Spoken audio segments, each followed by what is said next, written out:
السلام علیکم ورحمۃ اللہ وبرکاتہ۔ ناظرین، پاکستان کے صوبہ پنجاب کے سابق گورنر سلمان تاثیر کا قتل جنوری 2011 میں ہوا تھا۔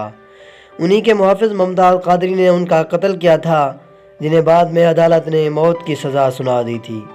سلمان تاثیر کو واصل جہنم کرنے کے بعد حضرت ممتاز قادری نے اپنی سزا خود ہی قبول کر لی کہ اسے پھانسی پہ لٹکا دیا جائے۔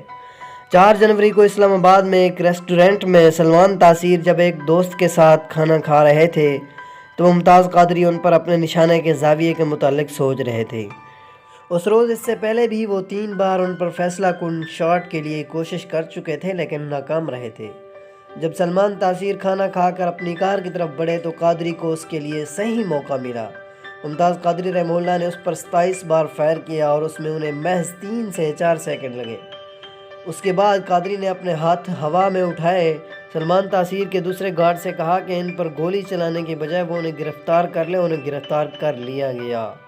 ممتاز قادری کے خلاف مقدمہ چلا اور عدالت نے انہیں موت کی سزا سنائی ہے، لیکن اگر ماضی پر نظر دوڑائیں تو اس طرح کے کیسز میں ایسی سزاؤں پر کبھی عمل نہیں ہوا ہے۔ سلمان تاثیر ایک بڑی شخصیت تو تھے جنہوں نے اپنی محنت سے دولت تو کمائی تھی۔ 60 کی دہائی میں انہوں نے لندن میں اکاؤنٹنسی کی تربیت حاصل کی تھی۔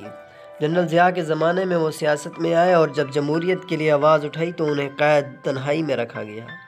طنز و مزاح ان کا خاصا تھا۔ ایک بار امریکی وزیر خارجہ ہلیری کلنٹن گورنر ہاؤس میں ان سے ملنے گئیں۔ گورنر ہاؤس سفید رنگ کی ایک پرانی اور بڑی شاندار عمارت ہے۔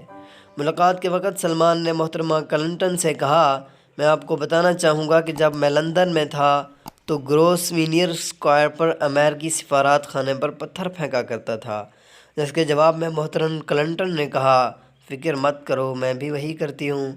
رخصت کے وقت جب دونوں باہر آئے تو لان میں کھڑے ہوتے وقت سلمان تاثیر نے کہا کہ معاف کیجیے گا محترمہ کلنٹن، جو ہمارے معزز مہمان آتے ہیں ہم ان سے گورنر ہاؤس میں پودا لگوانے کی رسم ادا کیا کرواتے ہیں، یہاں تک کہ رانی نے بھی پودا لگایا تھا۔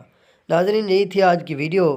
اگر ویڈیو اچھی لگی ہو تو ہمارے چینل کو آپ نے ضرور سبسکرائب کرنا ہے اور اس ویڈیو کے بارے میں ایک کومنٹ بھی ضرور دینا ہے۔ والسلام۔